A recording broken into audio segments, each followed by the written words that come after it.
Hello friends, welcome to Chandravarshini audio stories. నిన్నే ప్రేమిస్తా ఒక CEO ప్రేమ కథ పార్ట్ 60. స్టోరీ విన్న వెంటనే లైక్ చేసి కామెంట్ పెట్టండి. అలాగే ఫస్ట్ టైం నా ఛానల్ ని చూస్తున్న వాళ్ళు ఎవరైనా ఉంటే దయచేసి వెంటనే సబ్స్క్రైబ్ చేసుకోండి. Thank you. భరత్ ని విజే స్పెషల్ ఫోర్స్ బయటికి పట్టుకుపోవడంతో వాడి వల్ల మళ్లీ ఎటువంటి ఇబ్బంది తనకు ఎదురవుతుందో అని భయపడుతున్న స్వప్నికకు ఇక వాడికి భయపడకు అని ధైర్యం ఇస్తాడు విజయ్. ఆ తరువాతేమైందో ఇప్పుడు తెలుసుకుందాం.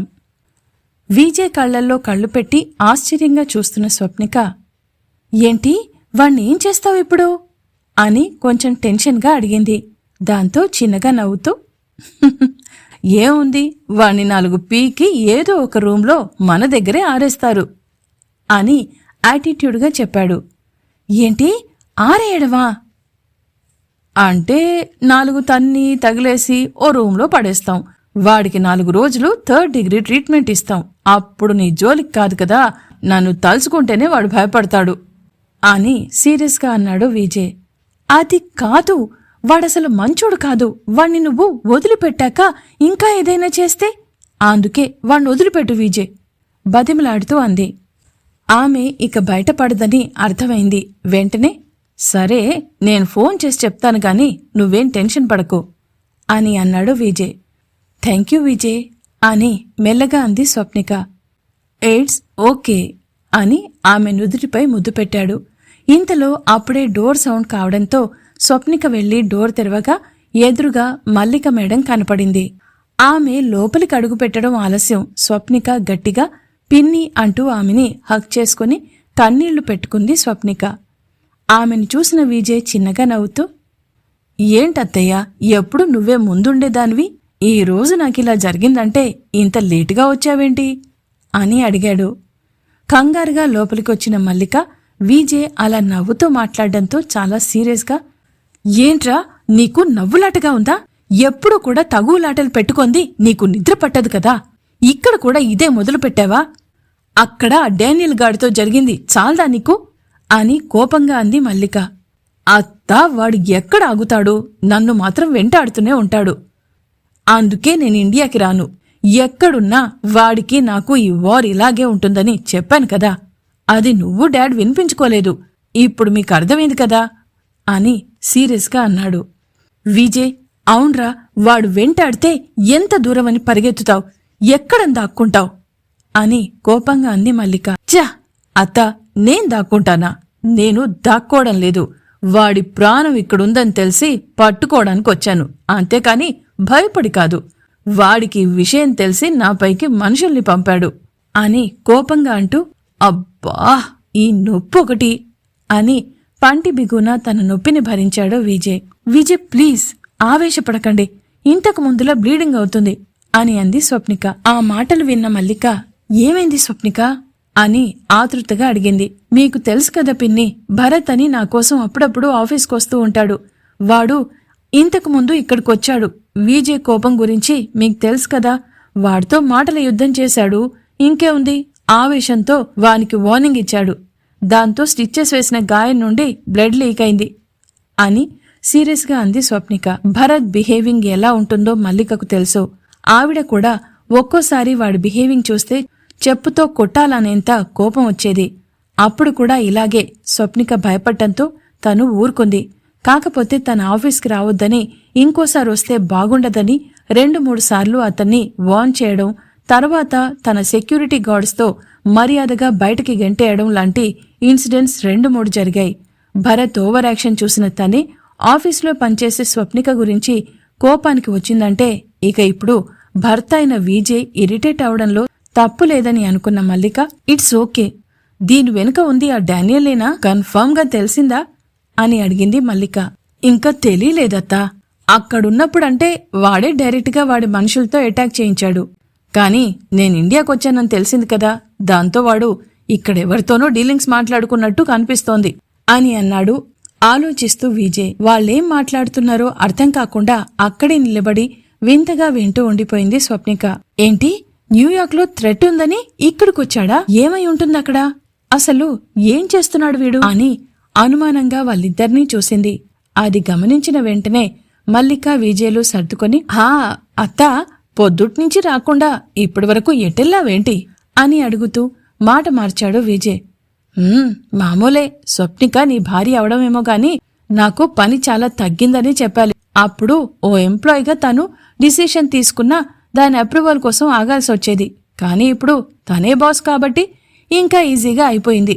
ఈరోజు మీటింగ్ తనకే అప్పచెప్పాను. ఎప్పటినుంచో నన్ను ఒక కాలేజీలో మోటివేషనల్ క్లాసెస్ తీసుకోవడానికి పిలుస్తున్నారు. ఇప్పుడు కొంచెం ఫ్రీ దొరికింది, అందుకే వెళ్లాల్సొచ్చింది అని అంది మల్లిక. అలా కొద్దిసేపు మాట్లాడిన తర్వాత విజయ్కు నిద్ర రావడంతో స్వప్నిక మల్లికలిద్దరూ బాల్కనీలోకి వెళ్లి మాట్లాడుతూ కూర్చున్నారు. ఇక్కడ భరత్ని బయటకు తీసుకువచ్చిన సంతానం హాస్పిటల్లో ఉన్నవాళ్లు వాళ్లని గమనిస్తారని తన మనుషులతో బాయ్స్ వాణ్ణి వదిలిపెట్టండి అని అన్నాడు.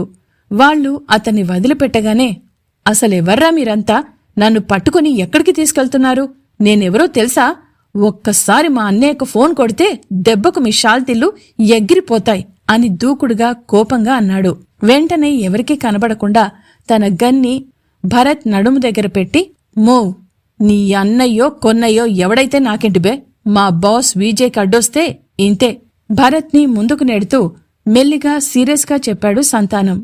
వాళ్ళని డౌట్ఫుల్గా చూసిన భరత్, ఓహో, అయితే అమరానంద్ని వీళ్లే కిడ్నాప్ చేసుంటారు. వీళ్లతో నోరు మూసుకునుంటే నన్ను కూడా అక్కడికి పట్టుకెళ్తారు. అప్పుడక్కడ్నుంచి ఎలాగా ఒకలా వాణ్ణి మళ్ళీ నేనే నా డెన్ దగ్గరికి తీసుకెళ్లొచ్చు. నా దగ్గర ఫోన్ కూడా ఉంది. వీళ్ళు మైండ్ దొబ్బిన పిచ్చి వెదవలు అని మనసులో అనుకుని కామ్గా ఉన్నాడు. అంత కామ్గా ఉండటంతో వాడి మనసులో మెదులుతున్న ఆలోచనలు అర్థం చేసుకున్న సంతానం ఒక ఈవిల్ స్మైల్ నవ్వుకున్నాడు. కార్ దగ్గరికి వచ్చిన తర్వాత భరత్ని తన కారులోకి నెట్టగానే వాణ్ణి ఇద్దరూ గట్టిగా పట్టుకోగా సంతానం ఒక చిన్న ఇంజెక్షన్ వాడి మెడ దగ్గర గుచ్చాడు. ఒర్రేయ్, ఏం చేస్తున్నారా మీరు? ఏం చేస్తున్నారు అని అరుస్తున్నట్టు సెకండ్స్లో బర్డ్ ఫ్లూ సోకిన కోడిలా తల పక్కకు వాల్చేశాడు. అంతే, వాణ్ణి వెనక సీట్లో పడుకోబెట్టిన ఇద్దరు భరత్ పక్కన కూర్చోగానే సంతానం ముందు సీట్లో కూర్చున్నాడు. మరొకడు డ్రైవింగ్ సీట్లో కూర్చుని కారుని స్టార్ట్ చేశాడు. ఇంటి నుండి ఫుడ్ రావడంతో మల్లిక వెళ్లిపోయాక విజయ్కి తినిపించి తనూ తిని అదే రూంలో ఉన్న మరో బెడ్పై పడుకున్న స్వప్నిక మార్నింగ్ నుంచి అలసిపోవడంతో నిద్రలోకి జారుకుంది. విజయ్కు ఎంత మెడిసిన్స్ వేసుకున్నా అది చాలక లోపలికి దిగిన గాయం వల్ల కొంచెం నొప్పిగా అనిపిస్తున్నా భరిస్తూ నిద్ర రాకపోవడంతో కళ్ళు మూసుకుని ఏదో ఆలోచనలో మునిగిపోయాడు. ఇంతలో అతని ఫోన్ రింగ్ అవడంతో స్క్రీన్ మీద మహేష్ పేరు చూసిన వెంటనే లిఫ్ట్ చేశాడు విజయ్. ఎరా విజయ్, ఎలా ఉంది అని ప్రేమగా అడిగాడు మహేష్.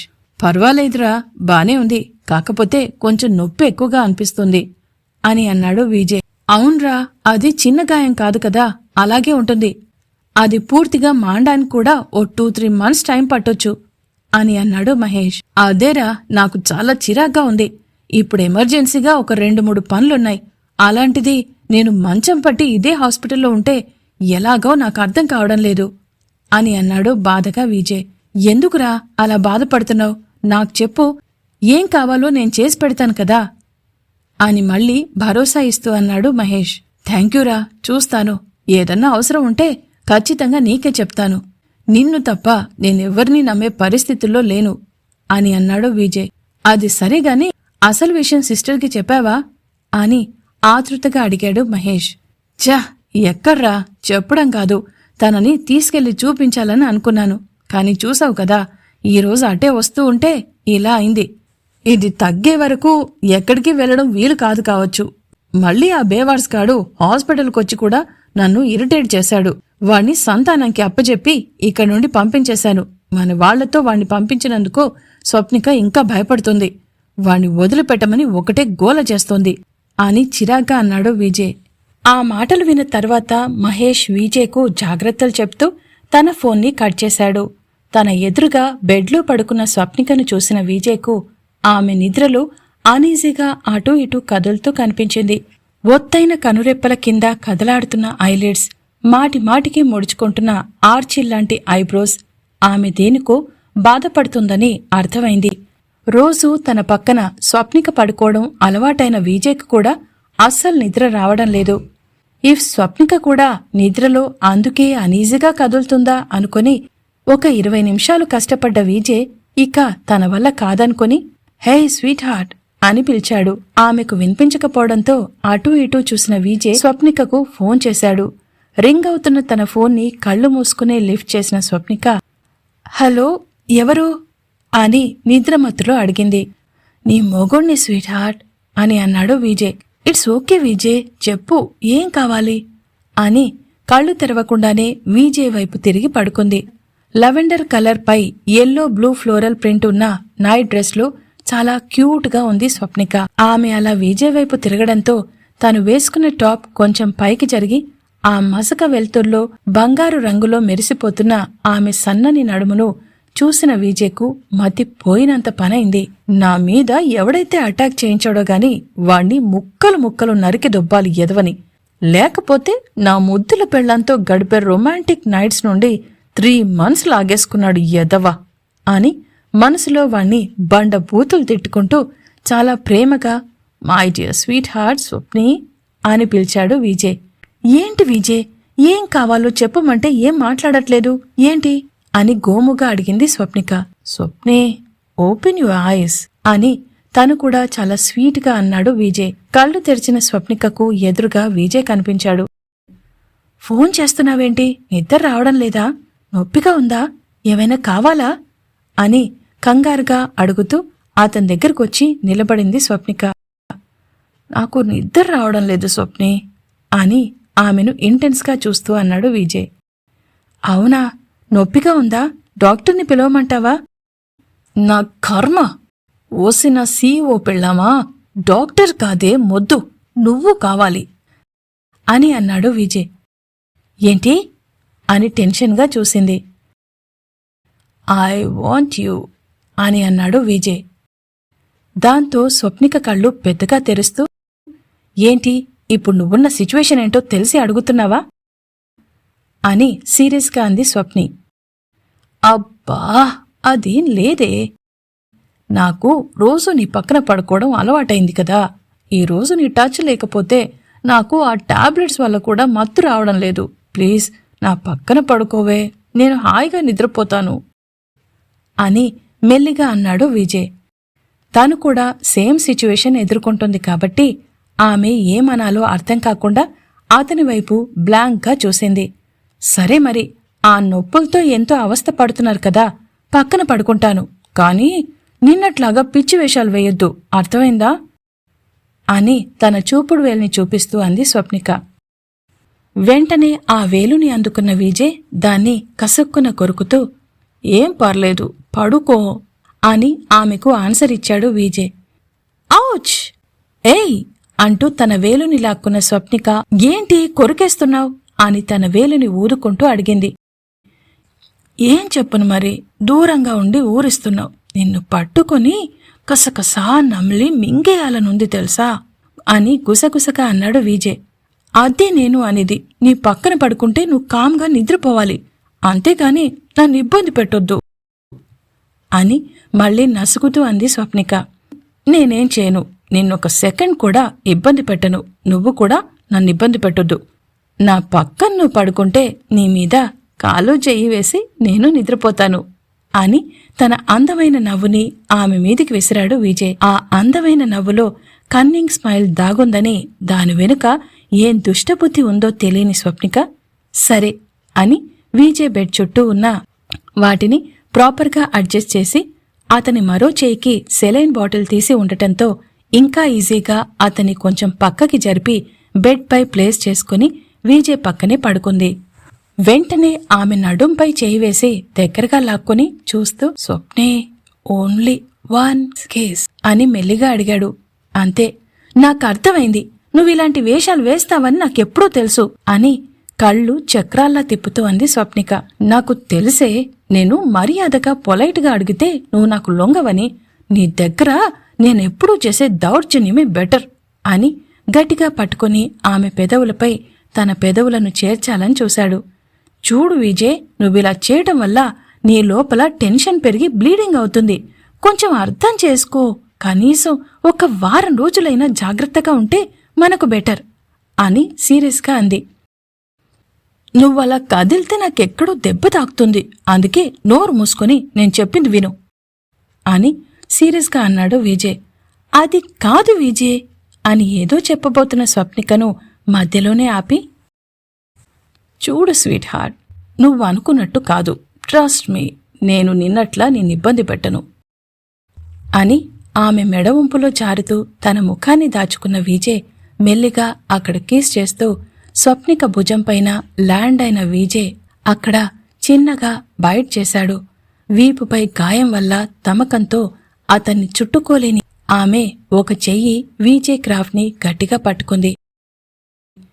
గుసగుసగా మాట్లాడుతున్న అతని మాటలు తనని మైమర్పిస్తుంటే విజయ్ చెయ్యి మెల్లిగా ఆమె నైట్ డ్రెస్ లోపలికి వెళ్తూ స్వప్నిక సన్నని నడుము నుండి సరాగాలు దిద్దుతూ ఆమె వీపు చుట్టూని బలంగా ఉన్న తన చేత్తో స్వప్నికని తన బాడీకి గట్టిగా హత్తుకుంటూ ఆమె పెదవులను అందుకున్నాడు విజయ్.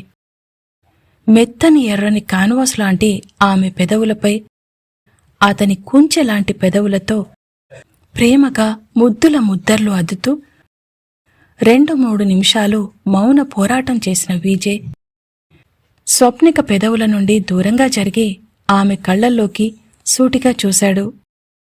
విజయ్ బుగ్గపై ముద్దు పెట్టి చిన్నగా నవ్వింది స్వప్నిక.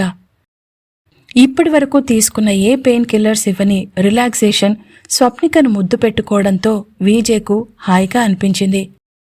వెంటనే ఆమెపై కాలు చేయి వేసి తన గుండెల్లో స్వప్నికను పొదువుకొని నిద్రలోకి జారుకున్నాడు విజయ్. అడుగడుగునా సస్పెన్స్ థ్రిల్లర్తో మలుపులు తిరుగుతున్న ఈ స్టోరీలో మిమ్మల్ని అలరించే ఎన్నో romantic love scenes, action scenes మరెన్నో ఉన్నా నిన్నే ప్రేమిస్తా స్టోరీని వింటూనే ఉండండి మీ చంద్రవర్షిణి ఆడియో స్టోరీస్లో. ఇంతకీ డానియల్ ఎవరు? భరత్ని సంతానం వాళ్ళు ఎక్కడికి పట్టుకెళ్లారు?